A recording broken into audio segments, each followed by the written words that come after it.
시청자 여러분 안녕하십니까? 네, 4월 6일 굿모닝 YTN 1부 시작합니다. 먼저 주요 뉴스부터 보고 오겠습니다. 경기 성남시 불정교와 순회교에서도 일부 치마 현상이 확인돼 보행로 통행이 양방향 모두 통제됐습니다. 보행로가 무너지며 사상자 2명이 발생한 정자교는 지난해 안전점검에서 양호 등급을 받았던 것으로 드러나 부실 점검 의혹이 제기됐습니다. 전국에서 유일하게 치러진 전북 전주을 국회의원 재선거에서 강성희 진보당 후보가 당선됐습니다. 진보당 소속 첫 국회의원이 된 강 당선인은 진보 민주 세력의 단결로 검찰 독재를 심판하겠다고 밝혔습니다. 타이완 총통과 미국 하원 의장이 미국에서 처음으로 공식 회동한 가운데 미국 정부는 중국이 이를 명분으로 대만 해협에서 긴장을 고조시켜서는 안 된다고 지적했습니다. 중국은 회동을 앞두고 타이완 주변에서 항공모함 훈련을 하는 등 경고성 무력 시위를 벌였습니다. 윤석열 대통령이 이달 말 미국 국빈 방문 때 미 상하원 합동 연설에 나섭니다. 박근혜 전 대통령 이후 10년 만에 미 의회 연단에 서게 된 윤 대통령은 한미 동맹 70주년의 의미와 함께 국가 간의 연대를 강조할 전망입니다. 폴란드가 자국을 공식 방문한 젤렌스키 우크라이나 대통령에게 현재 보유 중인 미국이 전부를 지원할 수 있다고 밝혔습니다. 북대서양 조약기구 나토 사무총장은 중국이 서방의 제재를 받는 러시아 경제를 지탱해주고 있다고 비판했습니다. 오늘도 전국이 흐린 가운데 경남에 5에서 20mm 등 산발적으로 약하게 비가 내릴 걸로 보입니다. 비와 함께 기온이 크게 떨어져 서울 아침 기온은 10도, 낮 기온은 12도로 평년보다 낮아 쌀쌀하겠습니다. 시청자 여러분 안녕하십니까? 네, 4월 6일 굿모닝 YTN 1부 시작합니다. 네, 첫 소식입니다. 경기 성남시 분당구의 지역 하천을 가로지르던 교량 일부가 갑자기 무너져 내렸습니다. 네, 이 사고로 다리를 건너던 2명이 추락했는데 그중 1명은 결국 숨졌습니다. 강민경 기자가 현장을 다녀왔습니다. 교량의 인도 부분이 뚝 끊긴 채 아래로 힘없이 주저앉았습니다. 마치 칼로 잘라낸 듯한 단면으로는 철골 구조물이 훤히 드러나 보입니다. 경기도 성남시 분당구의 탄천을 가로지르는 이 정자교가 갑자기 무너져 내린 건 오전 9시 40분쯤입니다. 소방은 약 50m 정도 되는 이 다리의 인도가 손쓸 틈도 없이 한꺼번에 무너져 내린 것으로 추정하고 있습니다. 도로 쪽은 괜찮고 인도 쪽만 붕괴된 상태입니다. 포크레인 한 대가 고정 지지를 하고 나머지 포크레인으로 긁어가면서 지금 하고 있습니다. 갑작스러운 사고에 다리를 건너던 2명이 그대로 추락했습니다. 이 가운데 앞서가던 40대 여성이 숨졌고 20대 남성은 중상을 입고 병원에서 치료를 받고 있습니다. 분당 신도시가 조성되던 지난 1993년 만들어진 정자교는 번화가와 주거지, 수도권 전철 수인 분당선 정자역을 잇는 왕복 6차로 교량입니다. 주민들은 차를 타고 또 직접 걸어서 자주 지나던 다리가 느닷없이 무너진 게 믿기지 않는다는 반응입니다. 항상 정자교를 이용해서 등교를 하는데 오늘 갑자기 이렇게 무너졌다니까 너무 무섭고 약간 불안해요. 그리고 이 다리가 제가 매일 출퇴근하는 다리였는데 갑자기 이런 사고 현장을 보니까 조금. 경찰과 소방, 지자체는 전날부터 내린 비로 지반이 약해져 붕괴가 진행됐을 가능성을 염두에 두고 있습니다. 또 매설된 수도관이 파열됐거나 차도와 보도를 연결하는 이음새에 문제가 생겼을 가능성도 배제할 수는 없습니다. 경찰과 소방은 정확한 사고 원인을 조사하면서 그동안 안전점검이 제대로 이루어졌는지도 살펴볼 계획입니다. YTN 강민경입니다. 어제 갑자기 무너진 경기 성남시 분당구 정자교가 지난해 정기 안전점검 결과 양호 등급을 받은 것으로 확인됐습니다. 경기 성남시 분당구청은 외부 업체에 용역을 맡겨 지난해 8월 29일부터 11월 26일까지 3개월 동안 정자교 정기 안전점검을 진행했습니다. YTN이 입수한 정기 안전점검 결과표를 보면 당시 구조물의 안전성에 위험을 초래할 만한 손상이나 중대 결함은 확인되지 않는다고 적시됐습니다. 결과표는 다만 슬래브에 균열이 있으니 관련 조치가 필요하고 다음 점검 때 손상 진행 여부를 확인하는 등 주의 관찰이 필요하다고 밝혔습니다. 인근 교량에서도 잇따라 일부 구간 침하 현상이 확인됐습니다. 성남시 관계자는 인근의 불정교에서도 사고가 우려된다는 민원이 들어와 육안으로 확인한 결과 보행로 일부 구간에서 침하 현상이 확인돼 양방향 통행을 통제했다고 설명했습니다. 불정교는 사고가 난 정자교와 1km가량 떨어진 교량으로 분당 신도시 조성과 함께 1990년대 초에 건설됐습니다. 또 사고 현장 인근의 순회교에서도 점검 결과 난간 부분에 침하가 확인돼 어제 오후 6시 반쯤부터 교량의 보행로 통행이 통제됐습니다. 전주시 을 재선거에서는 진보당 강성희 후보가 승리했습니다. 진보당 소속 첫 국회의원이 된 강당선인은 진보 민주 세력의 단결로 검찰 독재를 심판하겠다고 밝혔습니다. 김민성 기자의 보도입니다.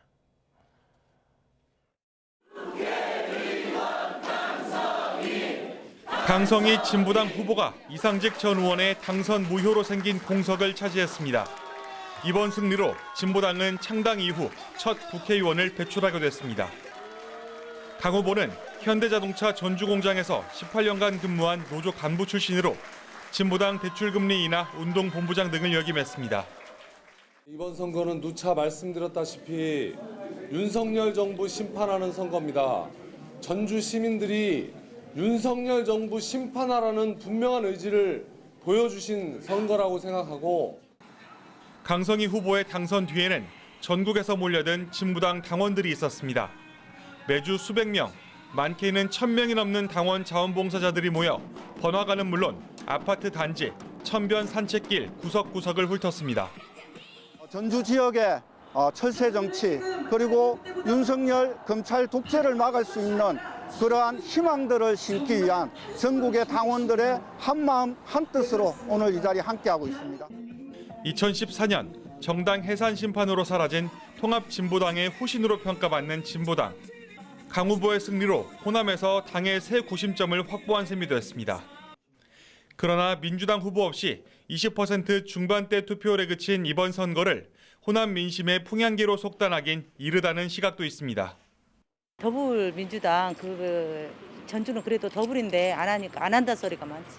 저는 그 뿌듯다 버리다 나왔네. 그래도 또 한 투표 해야 돼서. 강 당선인에게는 내년 5월까지 1년 2개월의 임기가 생겼습니다. 이 짧은 시간을 어떻게 보내느냐에 따라 이번 승리가 일회성 돌풍에 그칠지 아니면 진보당이 전국에 뿌리를 내리는 계기가 될지가 갈릴 것으로 보입니다. YTN 김민성입니다. 울산시 교육감 보궐선거에서는 노욱희 전 교육감의 남편인 천장수 후보가 당선되면서 전국 최초로 부부 교육감이 나왔습니다. 천 당선인은 노 전 교육감의 교육 철학을 잇겠다고 밝혔는데요. 보도에 오태인 기자입니다. 지난해 12월 갑작스레 숨진 노욱희 전 교육감 자리를 두고 펼쳐진 울산 교육감 보궐선거. 투표에 나선 유권자들은 진보 진영 천창수 후보를 선택했습니다. 천 당선인은 울산 교육 정책을 5년 동안 이끌었던 노 전 교육감의 남편입니다. 천 당선인은 후보 시절 아내의 교육 철학을 이어가겠다고 공약했고, 시민들은 교육 정책의 변화보다는 안정을 택했습니다. 아이 사랑을 실천해온 전임 교육감의 그 교육 정책이 좀 계속됐으면 좋겠다는 시민의 그런 바람이라고 생각합니다. 그런 기대에 잘 부응할 수 있도록 최선의 노력을 다하겠습니다. 천 당선인은 현재의 교육 정책에서 한 발 더 나가 울산 교육을 공교육의 표준으로 만들겠다며 당선 포부를 밝혔습니다. 또 학생의 튼튼한 기초 학력 보장과 학교 폭력 없는 학교 조성 같은 공약을 반드시 이뤄내겠다고 다짐했습니다. 가장 중요한 것은 아이들이 좀 학교 와가지고 좀 편안하고 아무 걱정 없이 공부할 수 있는 환경을 만드는 것이고, 그리고 또 부모님들이 아무 걱정 없이 아이를 학교 보낼 수 있는 그런 서로가 좀 서로 존중하고 배려하는 그런 학교 분위기. 천 당선인의 임기는 다음 지방선거까지인 3년 남짓. 전국 최초 부부 교육감으로 아내가 5년 동안 이끈 울산 교육 정책을 안정적으로 이어나갈지 관심이 쏠립니다. YTN 오태인입니다.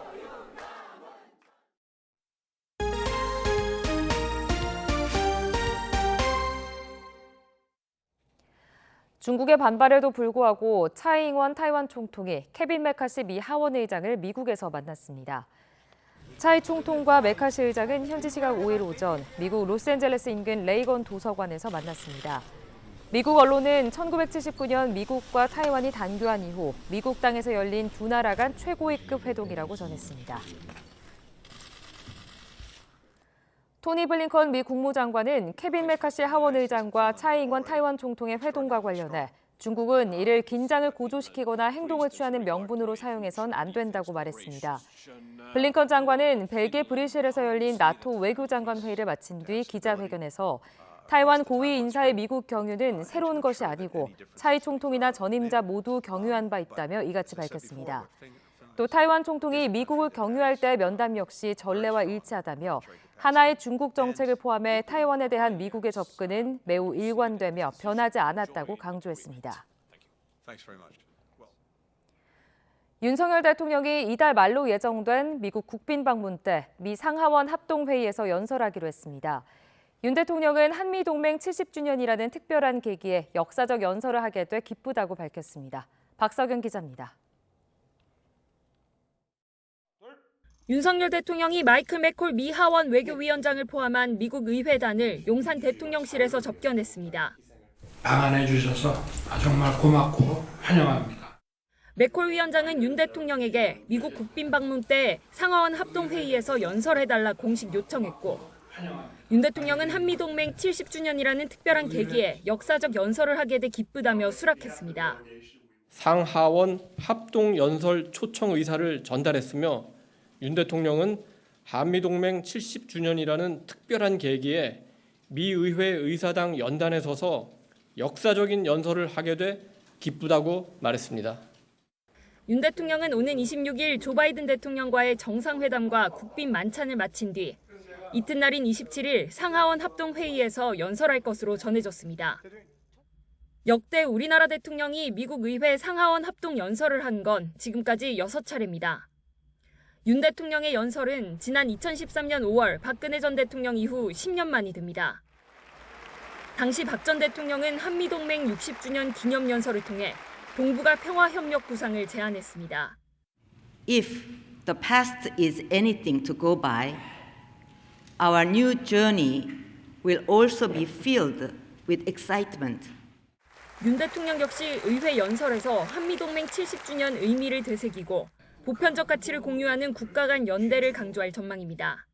보편적 가치를 공유하는 국가 간의 연대와 협력은 국제사회에서 우리의 생존과 국익뿐 아니라 우리의 헌법 가치인 자유민주주의와 시장경제 체제와 직결된 문제입니다. 이와 더불어 윤 대통령은 미 의회단에 IRA, 즉 미 인플레이션 감축법 세부 규정에 따라 우리 기업이 보조금 혜택을 받게 된 것을 환영하면서 대미 투자 불확실성 해소를 위해 지원해달라 당부했습니다. YTN 박석영입니다. 폴란드가 자국을 방문한 젤렌스키 우크라이나 대통령에게 현재 보유 중인 미국이 전부를 지원할 수 있다고 밝혔습니다. 이런 가운데 푸틴 대통령은 새로 부임한 미국 대사 앞에서 우크라이나 전쟁의 책임을 또다시 미국 등 서방 측에 전가했습니다. 보도에 이상순 기자입니다. 폴란드가 전쟁 이후 처음으로 자국을 공식 방문한 젤렌스키 우크라이나 대통령에게 강력한 군사 지원 패키지를 선물했습니다. 미국 등 서방이 여전히 주저하는 전투기입니다. 4 migi były 29 z naszych zasobów, które pozostawały jeszcze w naszych zasobach, zostały w ciągu ostatnich miesięcy już przekazane do dyspozycji sił zbrojnych Ukrainy. 폴란드는 이 밖에도 미그 29기 6대를 추가로 전달 준비 중이고 한국과 미국에서 대체 전력이 도착하면 나머지 미그 29기 28대도 우크라이나에 전부 지원할 수 있다고 밝혔습니다. 젤렌스키 대통령은 군사 지원에 감사를 표하면서 러시아에 결코 굴복하지 않겠다고 화답했습니다. яким ми посилимо наших бійців і будемо захищати їх життя, бо вони ризикують своїм життям заради, я впевнений, ви це розумієте, заради не тільки життя українців, а заради майбутнього життя ваших дітей, дітей Європи. 폴란드는 현재 수용 중인 우크라이나 난민도 158만 명에 이를 정도로 우크라이나의 강력한 우방국입니다. 이런 가운데 푸틴 대통령은 우크라이나 전쟁의 책임을 또다시 미국과 서방에 전가했습니다. 이번에 새로 부임한 미국과 유럽연합 등의 주 러시아 대사로부터 신임장을 받는 자리였습니다.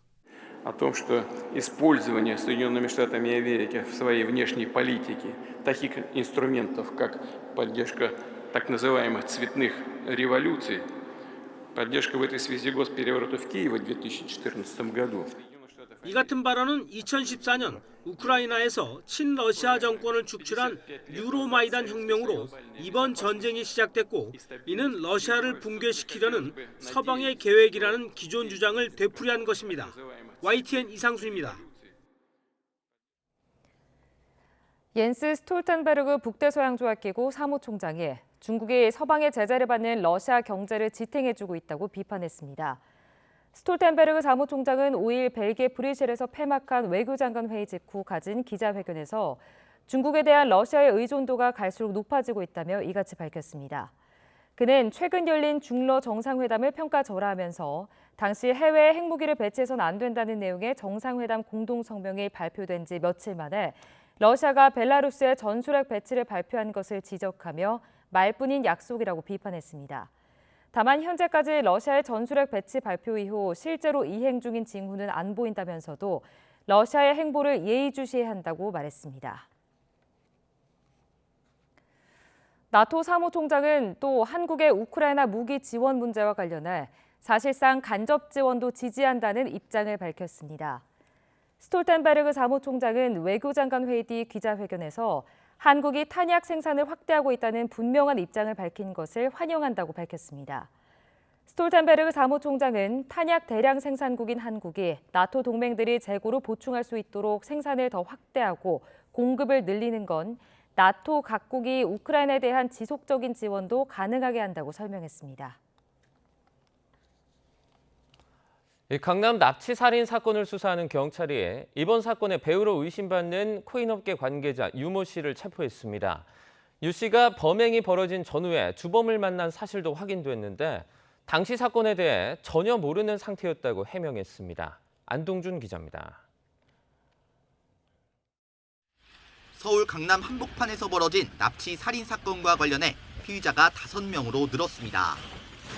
경찰은 피해자 A씨와 함께 가상화폐 피코인을 홍보하며 투자자들을 끌어모았던 코인업계 관계자 유모 씨를 체포했습니다. 유 씨는 아내 황모 씨와 함께 코인 관련 사업을 벌여왔는데 코인 시세가 폭락한 뒤 A씨와 책임을 놓고 갈등을 빚으며 송사에도 휘말렸습니다. 이 때문에 A씨의 유가족은 유 씨 부부를 이번 사건의 배우로 지목해왔습니다. 유 씨의 아내 황 씨도 경찰 수사 대상에 오를 가능성이 큰 가운데 YTN 취재 결과 유 씨는 A씨가 납치, 살해된 지난달 29일과 30일 사이 주범을 만났던 것으로 확인됐습니다. 유 씨 측은 사건에 대해 전혀 모르는 상태에서 만난 거라며 관련성을 부인했습니다. 또 주범이 윗선에게서 착수금을 받았다는 공범들의 진술에 대해선 자신을 수십 차례 찾아와 도와달라고 부탁하길래 재작년 차용증을 쓰고 3,500만 원을 빌려줬을 뿐이라고 해명했습니다. 하지만 경찰은 이들 부부가 이번 사건에 깊숙이 연관돼 있다고 의심하고 있습니다. 이에 따라 남편 유 씨를 강도 살인교사 혐의로 체포한 데 이어 부부의 자택도 압수수색했습니다. 이런 가운데 경찰은 신상공개위원회를 열고 강도 살인 혐의로 구속된 피의자 3명의 이름과 나이, 얼굴을 공개했습니다. A씨를 범행 대상으로 지정해 공범들에게 지시한 35살 이경우, 그리고 실제로 범행을 실행한 29살 연지호와 35살 황대한입니다.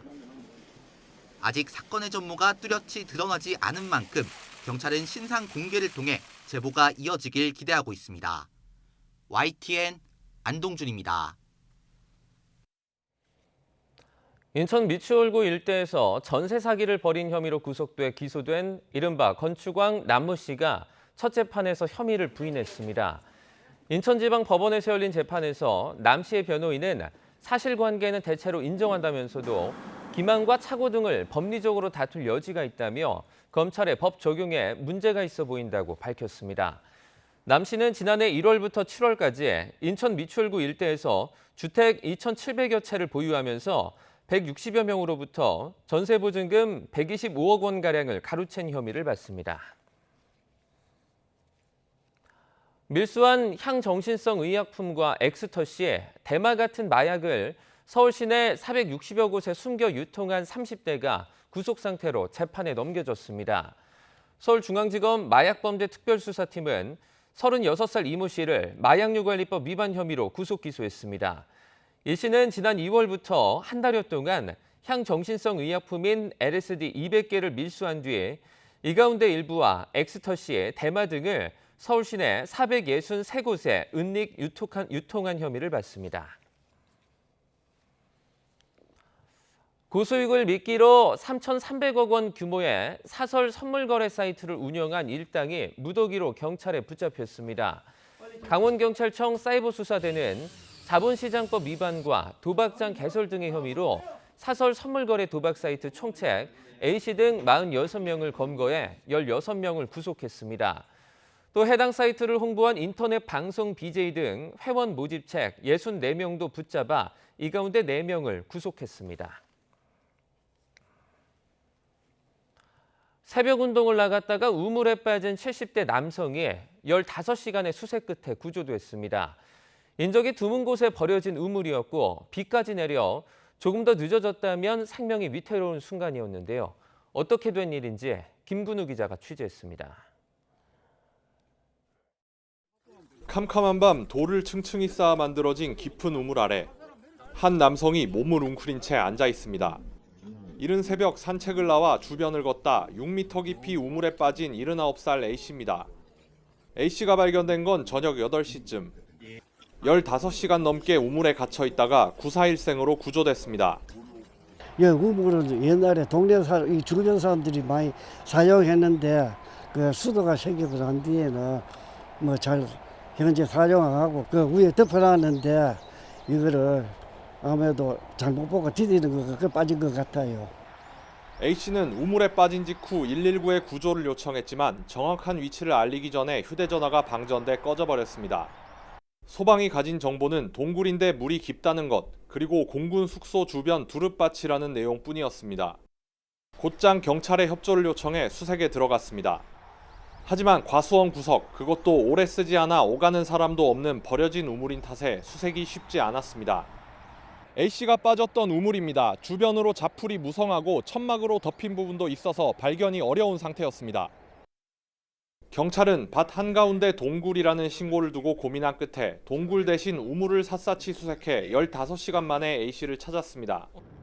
시간상으로는 어딘가에 빠져 있다고 하더라도 아직까지 생존에 계실 가능성이 높기 때문에 저녁부터 해서 비가 많이 올 수 있는 그런 상황이고 해서 좀 더 위험해지는 상황이 되기 때문에 야간에도 저희 기동대 경력을 투입을 하고 A씨는 비가 내린 날씨에 저체온 증상을 보였지만 다행히 건강에 큰 이상이 없어 다시 일상으로 돌아갔습니다. YTN 김근우입니다. 어제 새벽 3시쯤 경기도 용인시 기흥구에 있는 아파트에서 정전이 발생해 18시간 만에 복구됐습니다. 320여 세대가 불편을 겪었는데 한국전력은 아파트 자체 변압기에 문제가 생긴 것으로 보고 있습니다. 어제 저녁 7시 반쯤 경기도 용인시 남사읍에 있는 화훼 창고에서 불이 나 3시간여 만에 꺼졌습니다. 소방당국은 인근 소방서의 장비와 인력까지 동원하는 대응 1단계를 발령하기도 했습니다. 어제 오후 5시쯤 경기 평택시 안중읍에 있는 2층짜리 단독주택에서 불이 나 30분 만에 꺼졌습니다. 이 불로 주택에 살고 있던 70대 여성이 주방에서 심정지 상태로 발견돼 병원으로 옮겨졌지만 숨졌습니다. 어제 오후 2시 반쯤 경기 파주시 다율동의 한 사거리에서 버스가 신호를 위반해 승용차를 들이받는 사고가 발생했습니다. 이 사고로 50대 남성 승용차 운전자와 동승자, 버스 승객 등 모두 3명이 다쳐 병원으로 옮겨졌지만 생명에는 지장이 없는 것으로 알려졌습니다. 유가가 들썩이면서 환율이 덩달아 불안한 움직임을 보이고 있습니다. 다음 주 열리는 금융통화위원회에서 기준금리를 또 동결할 가능성이 큰 가운데 막판 부담으로 작용할 수 있다는 전망입니다. 김지선 기자입니다. 서울 외환시장에서 이틀 연속 하락 마감한 원달러 환율. 지난 3일 주요 산유국의 감산 결정이 발표되자 15원 가까이 올랐는데 다시 1,310원 선까지 내려온 겁니다. 하지만 장중 내내 불안한 움직임은 이어지고 있습니다. 지난 3일엔 장중 연고점에 바짝 다가섰고 사흘째까지 상승과 하락을 오가며 갈피를 잡지 못했습니다. 아시아 시장 쪽에서의 시장 움직임, 거기다가 이제 중국 위안화의 움직임에 좀 동조하는 모습을 보이고 있어서 변동성이 좀 크긴 하지만 그래도 주 초반에 보였던 그런 변동성보다는 조금 안정되는 모습을 보이고 있습니다. 다음 주 금융통화위원회를 앞둔 한국은행의 부담도 커졌습니다. 지난달에 이어 이번에도 기준금리를 동결할 가능성이 유력한 것으로 예상되고 있습니다. 하지만 환율이 크게 올라 수입 물가가 뛰면 좀 잡히나 싶은 물가를 다시 자극할 수 있다는 게 문제입니다. 기준금리 동결이 미국과의 금리 격차를 더욱 벌려놓으며 외국인 자금 유출의 불씨가 될 수도 있습니다. 실제로 지난 2월 금융통화위원회를 앞두고 환율이 심상치 않은 오름세를 보이자 한국은행은 여러 고려 요인 중 하나일 뿐이라고 선을 그었지만 환율에 대한 고려, 특히 환율이 저희들이 물가 경로에 주는 영향은 저희 고려사항 중에 중요한 고려사항 중에 하나입니다. 그러나 저희가 환율을 1,300원이든 1,400원이든 특정 수준의 의미를 두고 있지는 않음을 말씀드리겠습니다. 기준금리 동결 결정이 내려진 지 사흘 만에 25원 가까이 치솟기도 했습니다. 가뜩이나 주요 통화 대비 원화 약세가 두드러지는 가운데 금통일을 전후로 또다시 환율이 출렁일 경우 외환 당국이 관리에 나설 거란 전망이 나옵니다. YTN 김지선입니다. 금 가격이 한국거래소 KLX 금시장에서 역대 최고가를 다시 썼습니다. KLX 금시장에서 1kg짜리 금 현물의 1g당 가격은 1.86% 오른 84,980원으로 마감했습니다. 지난 2014년 3월 24일 KLX 금시장이 거래를 시작한 이후 가장 높은 가격입니다. 금은 최근 글로벌 금융시장 불안에 따른 안전자산 선호 심리의 영향으로 연일 강세를 보이고 있습니다. 미국과 중국의 지정학적 갈등으로 한국이 반도체 등 전략산업에서 해외 직접 투자를 유치할 수 있는 경쟁력이 취약해졌다고 국제통화기금 IMF가 평가했습니다. IMF는 글로벌 금융안정보고서에서 미중 갈등으로 각 나라가 공급망을 자국으로 가져가는 리쇼어링에 나서면서 중국 등 아시아에 대한 해외 직접 투자가 줄어들었다고 분석했습니다. 특히 세계 경제가 미국과 중국 주도 블록으로 분열되면 세계 경제 성장이 2% 감소할 수 있다며 일본과 한국, 독일 등 중국과 경제 관계가 깊은 국가의 피해가 무시할 수준이 아닐 것이라고 전망했습니다. 부산 현지 실사 중인 국제박람회기구 실사단이 박람회장 예정지인 북향을 둘러보고 시민사회단체를 만났습니다. 이 자리에서는 부산 시민이 보여준 뜨거운 열기가 부산 유치를 바라는 진심인지도 물었습니다. 김종우 기자입니다. 국제박람회기구 실사단이 UAM, 즉 도심항공이동수단에 올라 가상현실 고글을 씁니다. 2030 세계박람회 모습을 예상한 혼합현실 공간 속을 날며 부산항 대교와 북항 일대를 둘러봅니다. 공항과 국제여객 터미널, 고속철도역과 도시철도 등 다양한 교통수단에 더해 미래형 교통체계까지 박람회장과 연결하겠다는 계획을 직접 체험하고 설명을 들었습니다. I think this could be one of our solutions for better and sustainable life through our technologies. 부산 현지 실사 이틀째에서는 왜 부산이 박람회를 유치해야 하고 실제 박람회 준비는 어떻게 할 건지에 초점을 맞춘 프레젠테이션이 진행됐습니다. 세부적으로는 박람회장과 각 전시관을 어떻게 조성하고 방문객이 어떤 교통수단으로 접근하며 수요를 어떻게 예측해 그에 맞는 숙박시설을 갖출 건지에 대한 내용 등입니다. 부산이 세계박람회를 유치한다면 박람회장은 북항 일대 343만 제곱미터 육지와 바다입니다. 부산 세계박람회 예상 방문객 수는 3,480만 명입니다. 정부와 부산시는 이 수와 연계해서 박람회장과 재원, 교통, 숙박 등 박람회 전반 계획을 수립했습니다. 실사단은 점심시간을 이용해 부산 지역 시민단체를 만났습니다. 엑스포 유치에 대한 뜨거운 시민 열기가 자발적인지를 물었습니다. 9 years ago, our signature collecting campaign garnered the support of 1.39 million individuals, making it a citizen-driven initiative.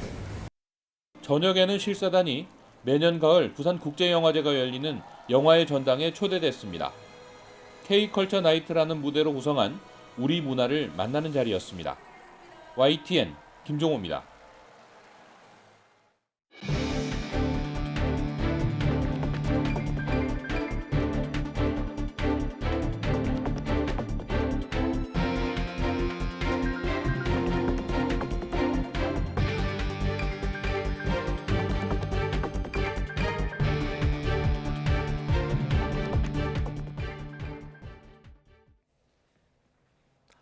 어제 오전 9시 40분쯤 경기 성남시 분당구 정자동에서 탄천을 가로지르는 정자교 일부 구간이 무너졌습니다. 이 사고로 다리를 건너던 보행자 2명이 추락했고 이 가운데 30대 여성 1명이 숨지고 30대 남성 1명은 크게 다쳤습니다. 또 교각 가드레일과 신호등 등이 아래 탄천 산책로로 무너져 내리면서 정자교 6차선 전 구간과 사고 지점 주변 산책로 통행이 통제되고 있습니다.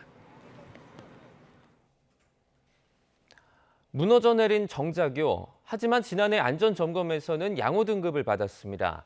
석 달 전 엿가락처럼 내려앉은 서울 도림보도 육교도 안전등급에서 A등급을 받았던 것으로 확인돼 논란이 일었는데요. 부실 점검으로 인한 교량 사고가 잇따르고 있습니다. 박정현 기자입니다. 정자교의 지난해 하반기 정기안전점검 결과표입니다.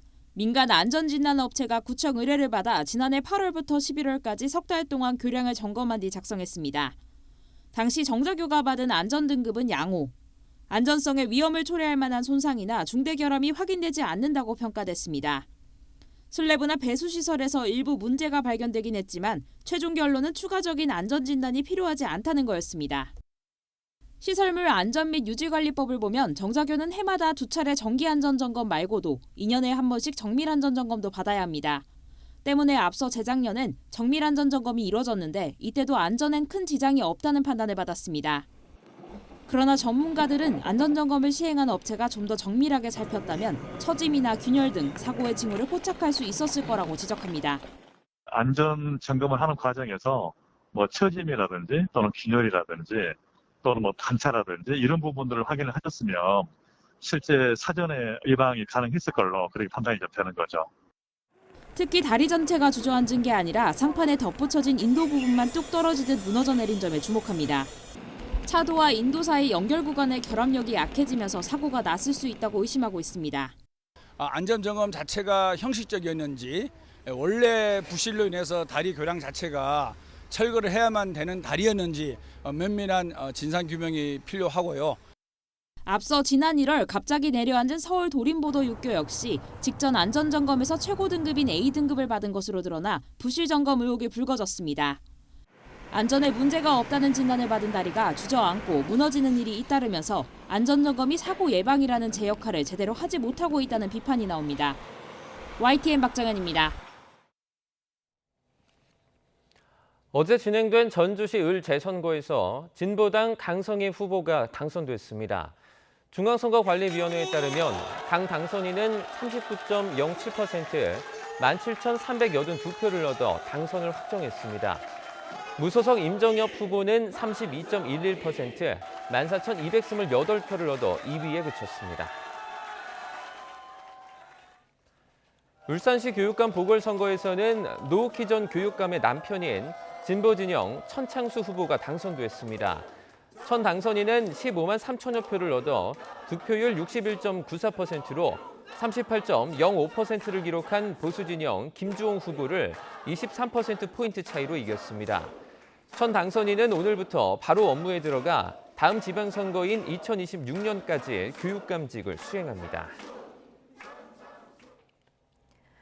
중미 2개국 순방을 마치고 귀국길에 오른 차이잉원 타이완 총통이 미국 LA에 들러 케빈 메카시 하원 의장과 만났습니다. 중국이 지난해 8월 타이완 봉쇄와 같은 고강도 무력 시위에 나설 거란 우려도 제기되는데 과연 그럴까요? 베이징 강정규 특파원이 전해드립니다. 지난해 8월 낸시 펠로시 미국 하원 의장의 방문에 반발해 중국은 사흘간 타이완 해역을 봉쇄했습니다. 훙6 폭격기를 비롯한 전투기 66대가 뜨고 탄도탄 11발 가운데 4발이 타이완 상공을 가로질렀습니다. 这次联合军事行动是针对美和台当局在台湾问题上的危险举动所采取的必要举措。 때마침 여름 휴가를 겸해 열리는 중국 수뇌부 회의를 앞두고 미국과 군사 긴장은 시진핑 주석의 장기 집권에 힘을 실어주는 요인이었습니다. 그러나 시진핑 집권 3기 공식 출범 직후 재개방과 경제 성장에 전념해야 할 지금은 상황이 전혀 다릅니다. 특히 중국을 찾은 유럽 정상들과 관계 회복을 논의하는 시점에 발톱을 드러내는 건 오히려 독이 될 수 있습니다. 당초 타이완 방문을 추진했던 케빈 메카시 하원 의장이 한 발 물러나 미국에서 차이잉원 총통과 만났다는 점도 주목할 대목입니다. 我们认为这一次中共可能采取的举动，应该不至于像去年8月裴洛西议长来台湾那么的大。 무엇보다 내년 타이완 총통 선거를 앞두고 지나치게 반중 정서를 자극할 필요가 없습니다. 실제 중국은 차이 총통의 방미에 맞춰 친중 성향의 마잉주 전 총통을 초청하고 발언 수위도 조절하고 있습니다. 坚决反对美国政府第3号人物众议长麦卡锡同蔡英文会见。 최근 타이완 주변 무력 시위 역시 지난해 주요 고비 때와 비교하면 특별할 게 없습니다. 타이완 해협 특별 순찰에 돌입했다고 선전했지만 군함이 아닌 해사국 순찰선을 보낸 정도입니다. 타이완에 대한 수출입 규제나 최근 온두라스와 단교 사례처럼 비군사적 보복 수단도 많습니다. 중국 스스로 타이완을 넘어선 안 될 레드라인으로 선언한 만큼 별다른 반격 조치 없이 넘어갈 수도 없는 노릇입니다. 베이징에서 YTN 강정규입니다. 윤석열 대통령이 이달 말 미국을 국빈 방문해 상하원 합동연설에 나섭니다. 윤 대통령은 마이클 맥콜 미 하원 외무위원장에게 의회 연설 요청을 받고 한미동맹 70주년의 역사적 연설을 하게 돼 기쁘다고 화답했습니다. 관련한 대통령실의 브리핑 내용 직접 들어보시죠. 윤석열 대통령은 오늘 오후 방한 중인 마이클 맥콜 하원 외무위원장을 포함한 미국 하원 의원 9명과 존 오소프 상원 의원을 접견하고 한미동맹 강화와 성공적인 국빈 방문을 위한 미 의회 차원의 각별한 관심과 지지를 당부했습니다. 미 하원 의원단 단장으로 방한한 맥콜 하원 외무위원장은 상하원 합동연설 초청 의사를 전달했으며 윤 대통령은 한미동맹 70주년이라는 특별한 계기에 미 의회 의사당 연단에 서서 역사적인 연설을 하게 돼 기쁘다고 말했습니다. 폴란드가 우크라이나에 미국이 8대를 이미 보낸 데 이어 6대를 보내려 하고 있고 또 향후 한국과 미국에서 대체 전투기가 오면 남은 미국기를 모두 보낼 수도 있다고 밝혔습니다. 전쟁이 시작된 이후 처음 폴란드를 방문한 볼로디미르 젤렌스키 우크라이나 대통령은 폴란드는 진정한 친구라며 그동안 이웃나라로서 전폭 지원한 데 대해 사의를 표했습니다. 안제이 두다 폴란드 대통령은 젤렌스키 대통령과 정상회담을 한 뒤 공동 기자회견에서 우크라이나에 이미 미그 29기 8대를 전달했다고 밝혔습니다. 블라디미르 푸틴 러시아 대통령이 우크라이나 전쟁의 책임을 또다시 미국과 서방에 전가했습니다. 푸틴 대통령은 5일 모스크바 크렘린궁에서 열린 신임 주 러시아 대사 신임장 제정식에 참석해 2014년 우크라이나 혁명에 대한 미국의 지원이 현재 러시아와 우크라이나의 분쟁 상황으로 이어졌다고 주장했습니다. 근로시간 유연화와 관련해 현 정부는 노동자의 선택권을 강조하며 여전히 추진하겠다는 뜻을 밝히고 있습니다. 현재까지는 주 60시간 상한선이 언급된 상태인데 YTN 취재진이 확보한 노동부 공식 자료를 보면 현행 주 52시간 이상만 일해도 산업재해를 당할 위험성이 급증하는 것으로 확인됐습니다. 김철희 기자입니다. 지난달 주 69시간제로 불리는 노동시간 개편에 대한 반발이 커지자 윤석열 대통령이 직접 진화에 나섰습니다. 과도한 노동은 노동자들의 건강에 위험할 수 있다며 재검토를 지시한 겁니다. 주당 60시간 이상의 근무는 건강보호 차원에서 무리라고 하는 생각은 변함이 없습니다. 대통령실과 주무부처인 고용노동부 사이에서 혼선이 계속되다가 대통령이 주 60시간이라는 일종의 상한선을 제시한 셈입니다. 그렇다면 주 60시간까진 괜찮을까? YTN 취재진이 근로복지공단의 산재 관련 자료를 분석한 결과 주 52시간 이상만 일해도 산업재해 사고를 당할 위험성이 커지는 것으로 확인됐습니다. 공단이 제출한 업무상 뇌심혈관 질병 현황 자료를 보면 주 52시간보다 적게 일한 경우 산재 승인율이 10%대에 머물렀지만 52시간이 넘어가면서부터는 70%대로 급증하더니 60시간을 초과하자 승인율이 90%대에 다다른 겁니다. 유족급여 승인율 자료를 봐도 주 52시간 이상 일한 그룹의 산재 승인율은 최대 81.2%, 주 60시간 이상 일한 그룹의 승인율은 최대 93.4%에 이르렀습니다. 주 52시간 이상 노동이 노동자에게 위험하다는 건 정부 역시 이미 알고 있었습니다. 고용노동부 고시를 보면 주 평균 노동시간이 60에서 64시간을 넘어가는 경우 업무와 질병 사이 연관성이 매우 강하다고 적혀있긴 하지만 바로 아랫줄에 주 평균 52시간만 넘어도 업무와 질병 사이 연관성이 증가한다고 돼 있는 겁니다. 통계뿐 아니라 노동부 고시에도 장시간 노동의 위험성이 언급된 만큼 노동시간 개편 논의에 충분히 반영되어야 한다는 지적이 나옵니다. 주 52시간 제도를 부정하기 위해서 자료를 취사 선택한 것이 아니냐 하는 그런 강한 의문을 가질 수밖에 없습니다. 근로시간 개편은 노동자 건강권을 중심에 두고 고민해야 될 그런 문제라고 생각하는데 나아가 어느 정도 노동시간이 노동자 건강에 구체적으로 어떤 영향을 미치는지 이와 관련한 연구와 조사가 제대로 이루어져야 한다는 목소리도 커지고 있습니다. YTN 김철입니다. 예상보다 길어지는 반도체 업황 부진에 올해 1분기에 삼성전자와 SK하이닉스가 최악의 성적표를 받아들 거란 우려가 나옵니다. 반도체 부문은 수조 원대 적자가 확실시되고 있는데 인위적인 감산은 없다던 삼성전자도 깊은 고심에 빠졌습니다. 윤혜리 기자입니다. 삼성전자의 올해 1분기 잠정 실적이 내일 발표됩니다. 실적 버팀목이었던 메모리 반도체 업황 부진이 심해지면서 10여 년 만에 최악의 실적이 예상됩니다. 증권가에서는 삼성전자의 올해 1분기 영업이익 예상치를 지난해 말 6조 원에서 최근 1조 원까지 80% 넘는 급감으로 전망하고 있습니다. 반도체 부문 적자는 이미 피할 수 없는 상황으로 적자 폭은 수조 원대에 달할 걸로 보입니다. 최악에는 지난 2008년 4분기 이후 처음으로 분기 영업이익이 적자 전환될 수 있다는 우려마저 나옵니다. 반도체 부분에서는 분명히 깜짝 놀랄 만한 적자폭이 나올 가능성이 있는데 반도체 이외 나머지 부분도 최근에 시장 상황이 상당히 좀 안 좋아서 삼성전자 전체 영업이익이 적자가 나올 가능성도 배제를 할 수 없다 생각이 됩니다. 이번 달 말 실적 발표를 앞둔 SK하이닉스의 상황은 더 심각합니다. 이미 지난해 4분기 10년 만에 1조 7천억 원대 분기 영업 손실을 냈는데 올해 1분기 적자폭은 3조 원대까지 늘어날 걸로 예상됩니다.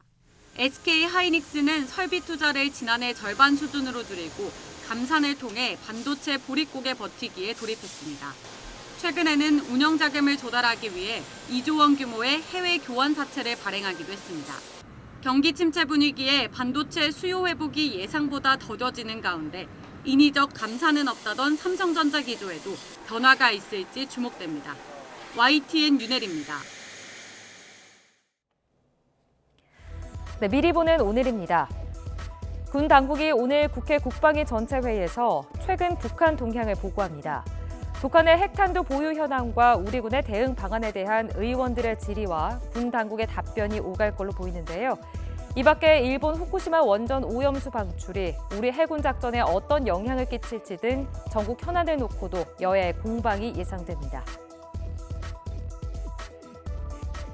더불어민주당 후쿠시마 오염수 해양방출 저지 대응단 소속 의원들이 오늘부터 1박 3일 일정으로 일본을 방문합니다. 민주당 대응단은 오늘 오전 출국해 후쿠시마 원전을 관리하는 도쿄전력 본사를 찾고 또 내일은 후쿠시마 현지에서 지방의원과 원전 노동자들을 면담한 뒤 모레 새벽 귀국할 예정입니다. 정부와 여당이 2분기 전기 가스요금 조정 방안에 대한 각계의 의견을 듣습니다. 국민의힘은 오늘 오전 국회에서 산업부, 한국전력공사, 한국가스공사, 학계와 전문가 그리고 시민단체 관계자와 함께 전기 가스요금 민당정 간담회를 개최합니다. 해양수산부가 오늘부터 23일까지 대한민국 수산대전 특별전을 개최합니다. 할인 대상은 정부가 물가관리 품목으로 지정한 명태, 고등어 등 어종 6종과 광어, 우럭 등 포장회 2종으로 1인당 10,000원 이내로 20% 할인받을 수 있습니다. 참여업체 자체 할인까지 더하면 최대 50%까지 할인된 가격으로 수산물을 구매할 수 있습니다. 중대재해처벌법 위반 사건에 대한 첫 법원 판단이 오늘 나옵니다. 의정부 지방법원 고양지원은 오늘 오전 10시 중대재해처벌법 위반 혐의로 재판에 넘겨진 A건설사와 대표에 대한 1심 선고를 내립니다. A건설사는 지난해 5월 경기 고양시 요양병원 공사 현장에서 하청업체 노동자가 추락해 사망한 것과 관련해 안전보건관리체계 구축 및 이행 의무를 제대로 지키지 않은 혐의로 기소된 바 있습니다. 지금까지 미리 보는 오늘이었습니다.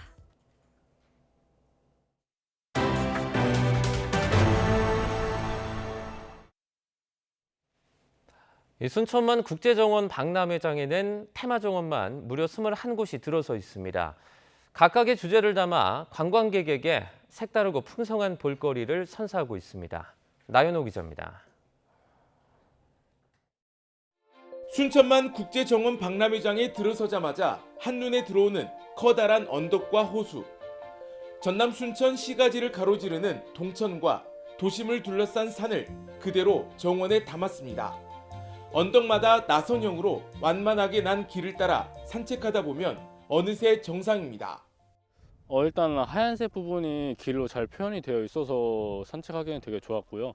중간중간에도 볼 수 있는 포인트가 많이 있어서 괜찮았던 것 같아요. 크고 작은 암석이 어우러져 자연의 강력한 힘을 느끼게 하는 바위정원. 600년 된 팽나무와 수풀이 한데 어우러져 운치 있는 경관을 연출합니다. 이런 정원을 내가 본 기억이 없어요. 이렇게 크게 이 바위로 해놓은 게 없는 것 같고 아주 멋있고요. 아기자기하고 조밀하고 아주 배치를 잘 해놓은 것 같아요. 아이들이 신나게 뛰노는 키즈 가든과 꿈틀 놀이터, 왕버들 사이로 흐르는 시냇물이 일품인 개울길 광장까지 모두 박람회를 대표하는 테마 정원입니다. 순천만 국제정원 박람회장에는 21개에 달하는 테마 정원이 조성돼 볼거리를 더욱 풍성하게 하고 있습니다. 테마 정원마다 각각의 주제가 담겨 색다른 경험을 할 수 있는 게 특징입니다. 남녀노소 할 것 없이 박람회장을 즐길 수 있는 이유이기도 합니다. 각 공간에서 주는 매력들이 다 다르거든요. 아이들이 좋아하는 공간이 있을 수 있고 어른들이 좋아하는 공간이 있을 수 있고 노인들이 좋아하는 공간이 있을 수가 있는데 그러면서 거기서 쉼을 얻고 개막 이틀 동안에만 26만 명이 넘게 방문할 정도로 순천만 국제정원 박람회장이 높은 인기를 끌었던 데는 모든 세대를 아우르는 섬세한 배려가 숨어 있었습니다. YTN 나연호입니다. 제78회 식목일 기념식이 어제 오후 광릉 수목원에서 열렸습니다. 이번 기념식에서는 국토 녹화 50주년 기념식과 산림 100년 비전 선포식도 동시에 개최됐습니다. 기념식에 이어서 열린 숲의 명예전당 헌정식에서는 강한 추진력으로 국토 녹화를 성공으로 이끈 고 손수익 산림청장과 민간인 신분으로 평생 산림을 가꾼 고 진재량 임업인이 헌정자로 선정됐습니다. 행사에는 국토녹화 유공자, 임업관련협회, 단체, 그리고 숲의 명예전당 헌정인 가족, 숲사랑 청소년단 등 250여 명이 참석했습니다. 프로야구 고척돔 경기에서 키움이 선발 투수 최원태의 호투를 앞세워 전날 패배를 서력했습니다. 최원태는 6이닝 5피안타 1실점으로 LG 타선을 막아 2대1 승리를 이끌었습니다. 잠실에서는 NC가 두산 선발 최승용의 난조를 틈타 초반 대량 득점하며 시즌 첫 승을 따냈습니다. 인천 등 3경기는 비로 취소됐습니다. 프로농구 디펜딩 챔프 SK가 15점 차 열세를 뒤집고 4강 플레이오프를 눈앞에 뒀습니다. SK는 서울 잠실학생체육관 6강 2차전에서 김선영이 22점을 몰아넣고 도움 11개를 추가해 KCC를 연장 끝에 98대 92로 꺾었습니다. 6라운드 9경기 전승에다가 6강전 2연승을 보태 11연승을 달린 SK는 남은 3경기 중에 한 승만 더하면 4강에 오릅니다. 한식인 오늘도 곳곳으로 산발적인 비가 내리겠습니다. 비가 그친 뒤에는 찬 공기가 유입되며 날이 부쩍 쌀쌀해지겠는데요. 현재 서울 기온은 9.1도로 예년보다 3도가량 높지만 한낮에는 12도 선까지 오르는 데 그치겠고요. 토요일인 모레는 서울 아침 기온이 3도까지 떨어지는 등 기온 변화가 무척 심하겠습니다. 오늘 하늘은 대체로 흐리겠고 곳곳으로 약한 비가 이어지겠습니다. 비의 양은 5mm 미만으로 많지 않겠습니다. 다만 비가 내리며 대기 중에 수증기가 가득한 중부 서해안과 제주 산간에는 오늘 오전까지 짙은 안개가 끼는 곳이 있겠습니다. 교통안전에 각별히 주의해 주시기 바랍니다. 오늘 아침 기온은 어제보다 2에서 6도가량 낮겠습니다. 현재 서울은 9.1도, 대전은 8.1도로 출발하고 있고요. 낮에는 서울 기온이 12도, 광주 13도, 부산은 17도까지 오르는 등 어제보다 2에서 5도가량 낮아 쌀쌀하겠습니다. 다가오는 주말까지 날은 대체로 맑겠고요. 기온은 점점 더 내려갈 전망입니다. 날씨였습니다. 굿모닝 YTN 1부는 여기까지입니다. 네, 잠시 후 2부가 이어집니다. 시청해주신 여러분 고맙습니다.